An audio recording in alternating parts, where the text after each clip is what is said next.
Let us discuss about classification of crystalline solids. On the basis of nature of intermolecular forces operating between them, crystalline solids can be classified into four types, namely molecular solids, ionic solids, metallic solids and covalent solids. In molecular solids, the constituent particles are molecules. Depending upon the nature of molecules, these solids are further classified into three types, namely non-polar molecular solids, polar molecular solids, and hydrogen bonded molecular solids. Now let us discuss about non-polar molecular solids. In non-polar molecular solids, the constant particles are either atoms like helium, argon, or non-polar covalent molecules like hydrogen, chlorine, methane, etc. In these solids, the atoms or molecules are held together by weak dispersion force or London forces. This London force we have learnt in class 11. It is nothing but the force of attraction between instantaneous dipole. Due to the presence of weak London forces, these solids are soft, have low melting point and are usually liquids or gases at room temperature. These solids are non-conductor of electricity. In polar molecular solids, the constituent particles are polar covalent molecules like urea, ammonia, hydrogen chloride. In these solids, the molecules are held together by relatively stronger dipole-dipole interaction.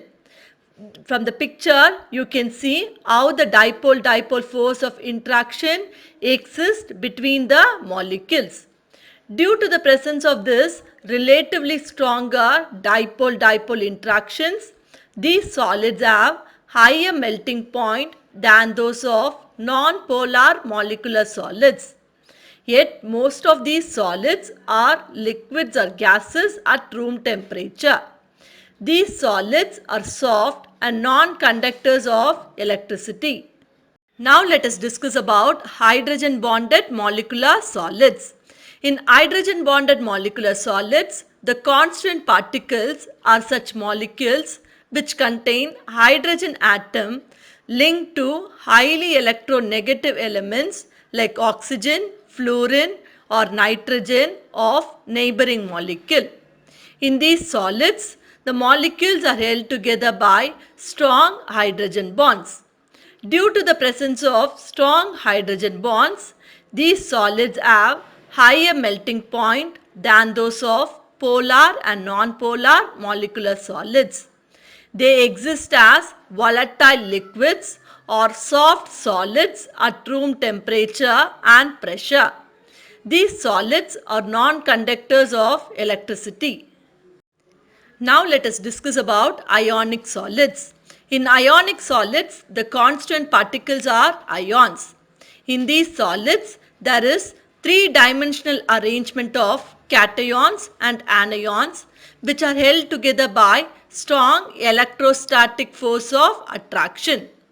Due to the presence of strong electrostatic force of attraction, these solids have high melting point and boiling points. And the ions are not free to move, so insulators in solid state. However, in the molten state or aqueous state, ions are free to move about. It's because of solvation, the electrostatic force of attraction existing between cations and anions will get weakened and they conduct electricity in the molten state or aqueous state. These solids are hard and brittle in nature. In ionic solids, conductivity is due to the movement of ions. In solid states, ions are held together in fixed position due to the strong electrostatic force of attraction. But in the molten state and in aqueous state, ions are free to move about. Hence, they conduct electricity.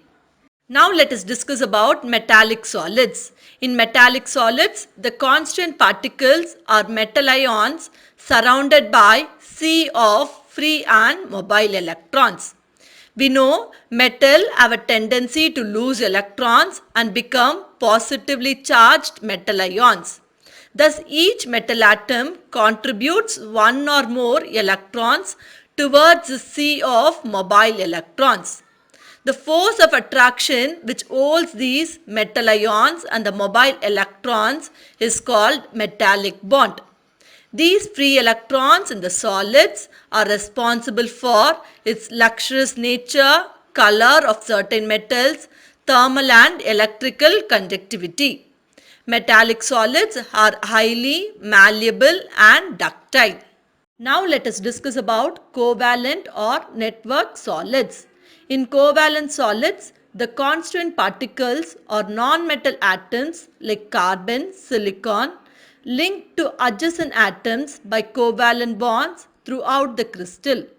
As a result, network of covalent bonds will be formed. Due to large network of covalent bonds, these solids are also called as giant molecules. As we know, covalent bonds are strong and directional in nature. Hence, these solids are very hard and brittle and have extremely high melting and boiling points and may decompose before melting.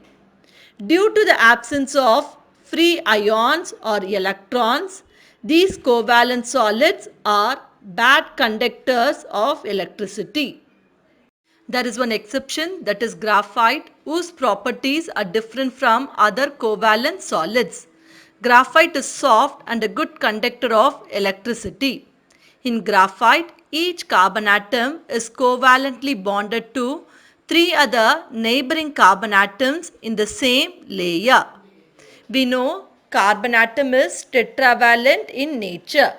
Here, carbon atom has used three of its valence electrons for bonding and each carbon atom will have one free electron. This is represented in the picture placed towards left hand side.